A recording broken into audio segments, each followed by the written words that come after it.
Good morning, જય સ્વામિનારાયણ. આપણે last લેક્ચરમાં આપણે શીખી ગયા કે સવારે શું બોલવાનું, બપોરે શું બોલવાનું, બધું શીખાડ્યું ને. રાત્રે શું બોલવાનું, પછી અંદર આવવું હોય, બહાર જવું હોય, પાણી પીવું હોય, બધું શું બોલવાનું તે શીખાડ્યું મેં. હવે આપણે જોવું કે સવારે આપણે ઉઠીને શું કરીએ. સવારે ઉઠીને આપણે બાથિંગ કરીએ, બ્રશિંગ કરીએ. બાથ એટલે કે નાહવું, બ્રશિંગ કરવું એટલે કે બ્રશ કરવો.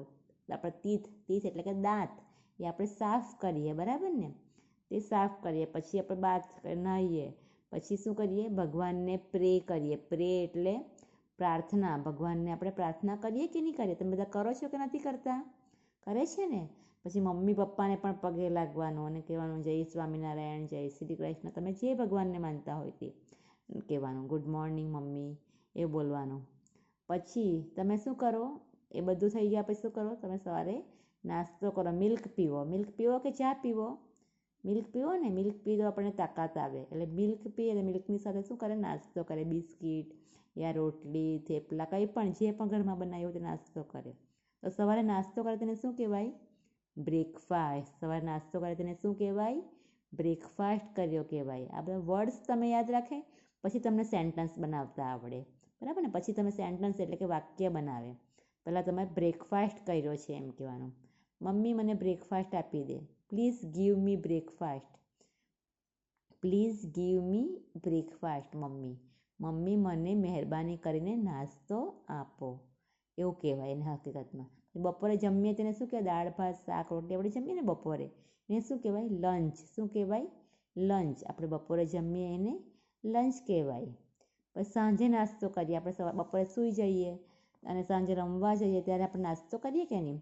કંઈ પણ દૂધ મિલ્ક પીએ આપણે.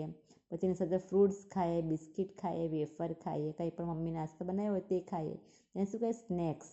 શું કહેવાય? SNACKS, snacks. સાંજે નાસ્તો કરીએ અને સવારે નાસ્તો કરીએ તેને બ્રેકફાસ્ટ અને સાંજે નાસ્તો કરીએ તેને સ્નેક્સ કહેવાય. SNACKS, snacks. અને પેલું સ્નેક. સ્નેક એટલે કે સાપ. બીક લાગે ને સાપથી, આપણને ડર લાગે ને, તે SNAKE કહેવાય. અને આ SNACKS, સ્નેક્સ કહેવાય. એ બેના ઉચ્ચારમાં ફરક. સ્નેક્સ અને સ્નેક એ બેના ઉચ્ચારમાં ફરક છે, બરાબર ને. પ્રોનાઉન્સિએશન પરફેક્ટ હોવા જોઈએ તો આપણે બોલીએ તે બરાબર કહેવાય. પછી રાત્રે જમીએ, સુવા પહેલાં આપણે જમીએ ને રાત્રે, ત્યારે તેને શું કહેવાય? ડિનર. રાત્રે જમીએ તેને શું કહેવાય? ડિનર. આ બધા વર્ડ્સ તમારે યાદ રાખવાના છે. આ બધા વર્ડ્સ તમારે યાદ રાખવાના છે. સવારે નાસ્તો કરે તેને બ્રેકફાસ્ટ, બપોરે લંચ, સાંજે સ્નેક્સ અને રાત્રે ડિનર.